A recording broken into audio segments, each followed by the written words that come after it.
Good morning dear students.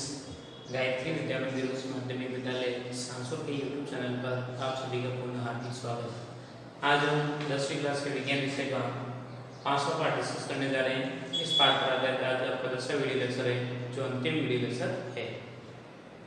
Topic आपका दे रखा है दैनिक जीवन रसायन। इसमें आप विभिन्न प्रकार के यौगिकों के बारे में डिस्कस कर रहे थे, तो आज आप देखने जा रहे हैं क्या दे रखा है आपके plaster of Paris. Plaster of Paris एक रासायनिक यौगिक है, उसको किस प्रकार से जनरेट किया जाता है, क्या इसके गुणधर्म है और क्या इसके उपयोग, उसको अपन डिस्कस करते हैं। सामान्य प्लास्टर ऑफ पेरिस का एक सूत्र है कैल्शियम सल्फेट अर्ध जल का अणु CaSO और हाफ H2 अणु क्या हो जाएगा, इसका सूत्र हो जाएगा। रासायनिक नाम कैल्शियम सल्फेट अर्ध हाइड्रेट के रूप में इसको रिप्रेजेंटेशन किया जाता है। प्लास्टर ऑफ पेरिस का संक्षिप्त नाम POP भी होता है। प्लास्टर ऑफ पेरिस POP, दिमाग में ध्यान रखना। POP का पूरा नाम बताते हुए सूत्र लिखे, कई बार एग्जाम में क्वेश्चन पूछा हुआ है, भूलना मत। इसका निर्माण सर्वप्रथम पेरिस में किया गया, तब कहाँ पे किया गया, पेरिस में। जिप्सम को गर्म करके निर्मित किया गया। जिप्सम ले रखी, जिप्सम को 393 डिग्री केल्विन टेम्परेचर पेस्ट को आप गर्म करते हैं, जल के अणु से निष्कासित हो जाते हैं और प्लास्टर ऑफ पेरिस क्या हो जाता है, जनरेट हो जाता है। सामान्य ये वाला यौगिक और आप उसको गर्म करते हैं तो इससे पूर्ण रूप से जल निष्कासित हो जाता है और आपके क्या मिलता है, मर्द प्लास्टर ऑफ पेरिस जनरेट होता है, जो एक क्या होता है, मुलायम के रूप में काम करेगी।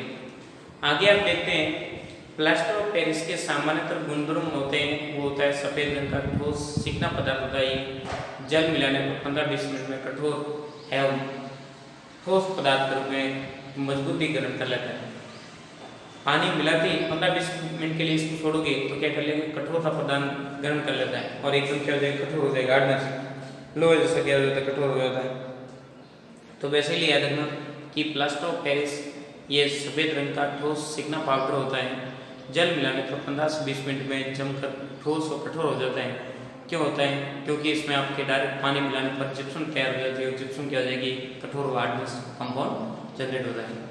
आगे आप देखते हैं उपयोग हड्डियों को जोड़ने में, टूट फूट हड्डियों को जोड़ने के लिए प्लास्टर ऑफ पेरिस कहते हैं। प्लास्टर की हड्डियों को जॉइन करने के लिए तो कई प्रकार की हड्डियों टूट जाती है, तो उसको जोड़ने के लिए प्लास्टर ऑफ पेरिस का काम में लेते हैं। हड्डियों को जोड़ने में, खिलौने, मूर्ति, भवन निर्माण में इसका प्रयोग किया जाता है।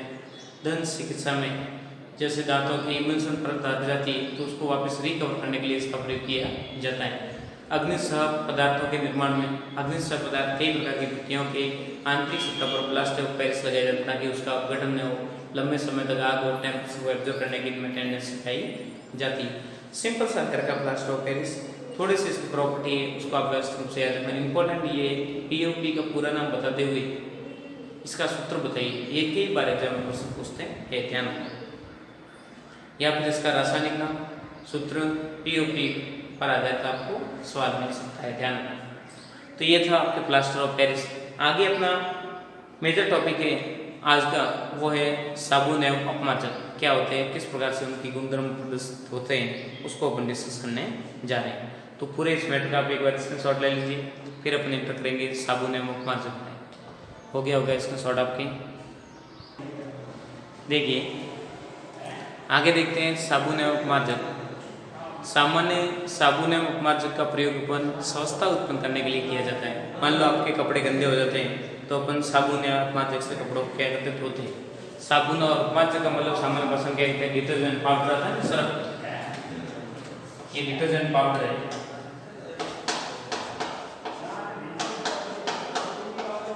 डिटर्जेंट पाउडर जो अपन सामान्य भाषा के सर्फ के रूप में नाम लेते हैं।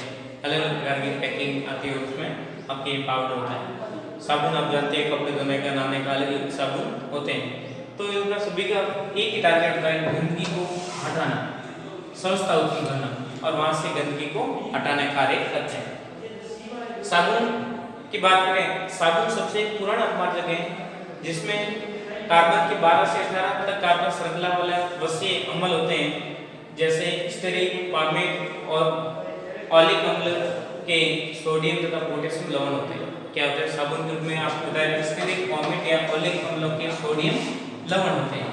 जैसे इनकी अभिक्रिया करवाते हैं अपन NaOH के साथ, तो आपके जो ये लवण युक्त कंपाउंड बना वही ये क्या कहलाता है, आपके साबुन कहलाता है।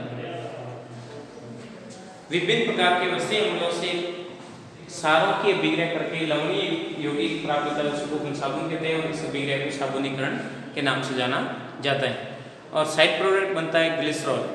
क्या बनता है, साइड प्रोडक्ट के रूप में क्या प्राप्त होगा, आपके ग्लिसरॉल प्राप्त होता है। साबुन मृदु जल के साथ में क्रिया करता है परंतु कठोर जल के साथ में क्रिया नहीं करता है। कारण कई बार आपको पूछते हैं, तो साबुन आप बेसिकली देखते हैं मृदु जल के साथ में साबुन की क्रिया करवाते हैं, तो साबुन में उपस्थित लवण सोडियम लवण वो आसानी से लवण सोडियम लवण क्या होता है, जल में घुल जाता है। सोडियम पोटेशियम लवण जल में घुलनशील होते हैं और विलय हो जाते हैं और आसानी से क्रिया करते हैं। परंतु कठोर जल में सोडियम तो साबुन से अलग हो जाएगा, परंतु उसके स्थान पे कठोर जल में कैल्शियम तथा मैग्नीशियम के आयन होते हैं, वो वापस साबुन के साथ में जाकर जुड़ जाते हैं, जिसकी वजह से साबुन वापस क्या हो जाएगा, अविलय हो जाता है और वहाँ से किसको प्रतिस्थापित करते हैं, सोडियम आयन को प्रतिस्थापित करते हैं। इस प्रकार से अपन देखते हैं साबुन कठोर पानी के साथ में क्रिया नहीं करता है, जबकि मृदु जल के साथ में क्रिया करता है। परंतु अपमार्जक देखोगे, अपमार्जक सभी प्रकार के जल के साथ में रिएक्शन करता है। तो बेसिकली ये बातें छोटी मोटी आपको प्रश्न कई बार आपको पूछा जाता है, साबुन कठोर जल के साथ में क्रिया करता है, जबकि साबुन कठोर जल के साथ क्रिया नहीं करता, जबकि मृदु जल के साथ क्रिया करता है। क्यों, कारण बताइए। 1 नंबर का प्रश्न आपको दे देता, आपको ध्यान रखना। आगे देखते हैं कि अलग अलग क्वालिटी के साबुन आपके मार्केट में अवेलेबल है। जैसे पारदर्शी साबुन बना, साबुन में क्या मिला दो, ग्लिसरॉल मिला दो। अलग अलग प्रकार की वैरायटी के साबुन बनाए तो अलग अलग प्रकार के उसमें खूब खुशबू वाले कंपाउंडर मिला दो, पाउडर मिला दो, तो उससे साबुन की क्या बढ़ती है, गुणवत्ता तथा खुशबू बढ़ जाती है और साबुन की क्वालिटी में सुधार आ जाता है। तो आगे देखते हैं अपमार्जक। अपमार्जक साबुन जैसे ही होते हैं परंतु कठोर एवं मृदु दोनों जल के साथ में कार्य करते रहते हैं, अतः अपमार्जक सफाई के लिए सर्वव्यापक माना जाता है। अपमार्जक का प्रयोग अपन सभी स्थान पर कर सकते हैं। अपमार्जक सोडियम एल्किल सल्फेट तथा सोडियम एल्किल बेंजेट सल्फेट आयन होते हैं। इसके अलावा भी अनेक प्रकार के अपमार्जक पाए जाते हैं। जैसे इन्हीं अपमार्जकों को सोडियम आयन तथा मैग्नीशियम कैल्शियम आयन से भी प्रतिस्थापित करके कैल्शियम या मैग्नीशियम सल्फेट आयन बनाते हैं। ये सल्फेट आयन जल में क्या होते हैं, घुलनशील होते हैं। इस तरह साबुन से ऑक्सीकृत तो नहीं होते हैं, परंतु सफाई क्रिया में बाधा नहीं आती। कई प्रकार से प्रोसेस देखें तो इसमें भी क्या पाए जाते हैं, लवण पाए जाते हैं। अपमार्जक भी एक प्रकार साबुन जैसा ही है, परंतु उसमें क्या पाए जाते हैं, सल्फेट आयन पाए जाते हैं। सल्फेट आयन के रूप में होता है, एल्किल सल्फेट, बेंजीन सल्फेट, तो उस प्रकार के आयन होते हैं। तो वो मतलब जल के साथ में कैसा भी जल हो उसके साथ में क्रिया करके वापस आयन बनाते हैं, वो वापस जल में क्या हो जाते हैं, घुल जाते हैं। इन्हीं संश्लेषित अपमार्जक के द्वारा जल प्रदूषण की समस्या समाप्त हो जाती है, क्योंकि जीवाणु उनकी आसानी से क्रिया करके अपघटित नहीं कर पाते और कई प्रकार के प्रदूषण की समस्या भी क्या हो जाती है, समाप्त हो जाती है और इसको आसानी से जीवाणु भी क्रिया नहीं कर पाते।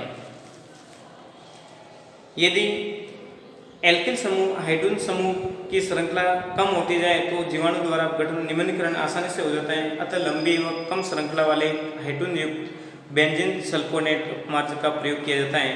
वर्तमान में अपमार्जक की क्षमता एवं गुणवत्ता को बढ़ाने के लिए अकार्बनिक फास्फेट, सोडियम परऑक्सीबैरेट तथा कुछ प्रतिदीप्त यौगिकों को भी मिलाए जाते हैं। साबुन तथा अपमार्जक द्वारा सफाई की क्रिया मिश्रीकरण के प्रोसेस के अकॉर्डिंग संपन्न होती है। किसके द्वारा, मिश्रीकरण की प्रक्रिया इसमें देखने को मिलती है। मिश्रीकरण होता है और उसके दौरान वो प्रोसेस देखते हैं। तो पहले एक बार इसका प्रोसेस साबुन वाले का आपको दे रखा है रिएक्शन मैटर, उसको आप स्क्रीनशॉट ले लीजिए। फिर अपन देख रहे हैं मिश्रीकरण का प्रोसेस क्या होता है, मिश्रण निर्माण तथा साबुन से संशोधन की क्रिया किस प्रकार से संपन्न होती है, उसको अपन डिस्कस कर लेते हैं। लैंग्वेज का ज़्यादा मैटर वो दे रखा है, उसको भी अपन डिस्कस कर रहे हैं। हो गया होगा आपके स्क्रीनशॉट। देखिए, अपमार्जक सोडियम एल्किल या बेंजील एल्किल सल्फेट आयन होते हैं, जिसकी वजह से वो जल में घुलने पर, जल में मान लो कठोर या आर्द्र जल होने पर भी उसमें कैल्शियम या मैग्नीशियम आयन होते हैं, वो सोडियम को प्रतिस्थापित भी कर लेते हैं और उसके स्थान पर आके जुड़ भी जाते हैं। तो उससे निर्मित होने वाले सल्फेट आयन होते हैं वो वापस जल में क्या होते हैं, घुलनशील और आसानी से क्रिया कर लेते हैं। तब अपमार्जक सभी प्रकार के जल के लिए क्या होता है, सुटेबल होता है। अब अपमार्जक आपने यूज कर रखा है या साबुन यूज कर रखा है, उस दौरान आप कपड़े धोते हैं, तब क्या बोलते हैं, मिश्रण का निर्माण प्रोसेस होता है। तब देखते हैं सोडियम स्टोरेट जलीय विलयन में एक धनायन पार्ट बनाता है और एक पॉजिटिव आयन। सोडियम आयन वहाँ से निकलेंगे तो धनायन व ऋणायन के रूप में क्या होगा, अपघटित हो जाएगा साबुन। तो आप देखते हैं जो आपके कार्बनिक पार्ट होता है, हाइड्रोकार्बनिक भाग ऋणायन बनाता है, सोडियम आयन आयनों के रूप में निकल जाता है। फिर जो आपके ऋणांश भाग है वो वापस पुनः दो पार्ट में डिवाइडेड हो जाता है, एक तो जल रागी भाग होता है और एक जल सनई। जल विरोधी भाग होता है वो जल से क्रिया नहीं करता है, जबकि जल सनई होता है वो जल से क्रिया करता है। जैसे आप गंदे पानी के साथ में मान लो आपके गंदे कपड़ों के साथ में उसकी रिएक्शन करवाते हैं, तब उसके ऊपर अपन क्या घिसते सब, मान लो ये आपका कपड़ा है और कपड़े पे यहाँ पे क्या आपकी गंदगी लग रही है, तो इस पे अपन साबुन घिसते हैं। आपको पता है मैल या गंदगी पे क्या बचता है, ऋणांश। क्या पाया जाता है, ऋणांश। और इसको जैसे पानी में इसको घिसेंगे तो इससे सोडियम आयन तो निकल जाएंगे, सोडियम आयन तो जल के साथ में मिले तो क्या हो जाएंगे, निकल जाएंगे। परंतु कार्बनिक पार्ट ऋणांश होता है, वो ऋणांश को वापस क्या कर स्थापित, तो ये ऋणांश क्या होगा, यहाँ से निकलेगा किस रूप में, बूंदों के रूप में। तो ऐसे पार्टिकल बूंदों के रूप में आपको निकलते हुए दिखाई देते हैं।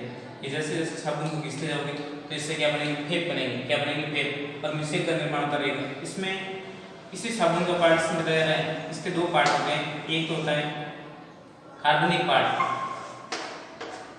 वो तो होता है जल विरोधी, जल से क्रिया नहीं करेगा, और दूसरा होता है जल के साथ में क्रिया करता है। और जैसे जल के साथ में क्रिया करने के साथ में धीरे धीरे इस गंदगी को क्या करेगा, वहां से हटाने का काम करेगा। अपन जैसे धीरे धीरे घिसते रहते हैं वैसे वैसे वहां से क्या होता है, ये हटता है और क्या बनती है, मिश्रण के रूप में बनता है। मिश्रण का आंतरिक भाग होता है जल विरोधी होता है और बाहरी भाग जल सनई के रूप में काम करता है। और गंदगी के साथ में धीरे धीरे क्रिया करके वहां से पूरे मैल को क्या करेगा, हटाने का काम करता है।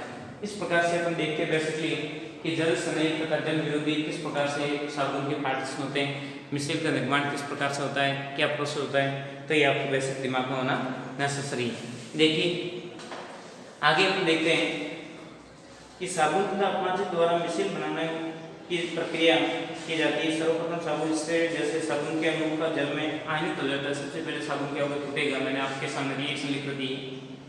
फिर बाद में पुनः जो आपके कार्बनिक भाग ऋणायन के रूप में एग्जिस्ट कर रहा है उसके दो पार्टिशन होते हैं, एक तो जल सनई और एक जल विरोधी।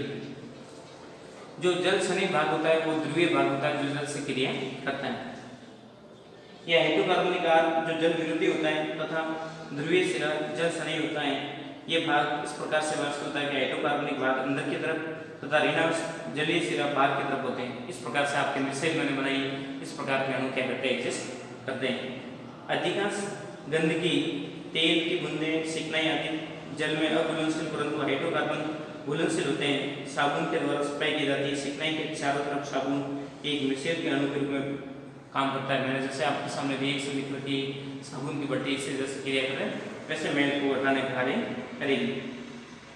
इसमें जल विरोधी हाइड्रोकार्बनिक भाग चिकनाई को आकर्षित करता है और जल सनई ध्रुवीय भाग जो बाहर की तरफ निकालता है। इस प्रकार से चिकनाई को चारों तरफ से घेर के एक मिश्रण बना देते हैं और बाहर बाहर ये क्रिया करने से धीरे धीरे गंदगी क्या आकर्षण बॉन्ड क्या होते हैं, डिस्कनेक्ट हो जाते हैं और धीरे धीरे कपड़े से गंदगी क्या हो जाती है, हट जाती है। सभी मिसाइल ऋण आवश्यक समान आवेश में रूप में एग्जिस्ट करता है। सभी मिसाइल पर ऋण आवश्यक होगा वो समान मात्रा में उपस्थित होता है। तो ऑक्सीजन नहीं होते। इस प्रकार जब गंदे कपड़े को साबुन लगाने के बाद में पानी डालते हैं तो गंदगी कपड़े से बाहर निकलने की प्रक्रिया संपन्न होती है। बूंदों के रूप में, गोले के रूप में आपने देखा होगा, मैल छोटे छोटे पार्टिकल के रूप में वहाँ से क्या होता है, हटता है। तो नॉर्मल साइज था आपके टॉपिक, बहुत सिंपल पार्ट है दैनिक जीवन में रसायन। जो व्यवस्थित पार्ट एक एक चीज को आप समझोगे 3-4 स्टेप में आपके पार्ट पूरा हो जाता है। वैसे अपने लैंग्वेजिकल के रूप में आप लिखा है, समझाना पड़ता है। बाकी एक साइड में पूरे एक साइड में आप बना दो पूरे हाइड्रोकार्बन के रूप में आपने जो साबुन अपमार्जक को एक पेज पे ले लीजिए और फिर बाद में एक पेज पे आप जितने भी दर थे कार्बनिक यौगिक जो आपके दैनिक जीवन में काम आते हैं जैसे NaCl, NOS, तो सभी प्रकार के उनको एक पेज में लिख के पूरे मैटर को आप व्यवस्थित रूप से समझा सकते हैं। तो जो चीज़ आपको अमल सार पूरे टॉपिक को आपने कवर किया तो उसका भी एक पेज बना के पूरे 5-7 बना के उसको एक व्यवस्थित रूप से उसको बता सकते हैं कि इसमें ये कॉन्सेप्ट है, इसका आधार पे ये अमल है और ये सारे और ये लवण के गुणधर्म होते हैं। तो पूरे पार्ट को 3 पेज में अपन कवर कर सकते हैं, परंतु पूरे पार्ट को समझाने के लिए लैंग्वेजिकल प्रोसेस के अकॉर्डिंग 10 वीडियो लेक्चर में अपन ने कवर किया। तो ये था आपका पार्ट। तो पूरे पार्ट के सभी वीडियो लेक्चर को एक एक को देखें, व्यवस्थित रूप से समझें और एक एक चीज़ को क्लियर करते जाए, तो किसी प्रकार की कोई दिक्कत नहीं आएगी। इंपॉर्टेंट बात यह गायत्री विद्या मंदिर यूट्यूब चैनल को सब्सक्राइब करें, लाइक करें, ताकि अपलोड होने वाले नए वीडियोज़ का नया नोटिफिकेशन आपको मिलता रहेगा, ताकि आपकी पढ़ाई कंटिन्यू बनी रहे। घर पे रहे, सुख से रहो, अपना काम करते रहे। किसी प्रकार का कन्फ्यूजन डाउट हो तो डायरेक्ट उसकी उस चीज़ का समस्या का समाधान करें। थैंक यू, धन्यवाद सो मच।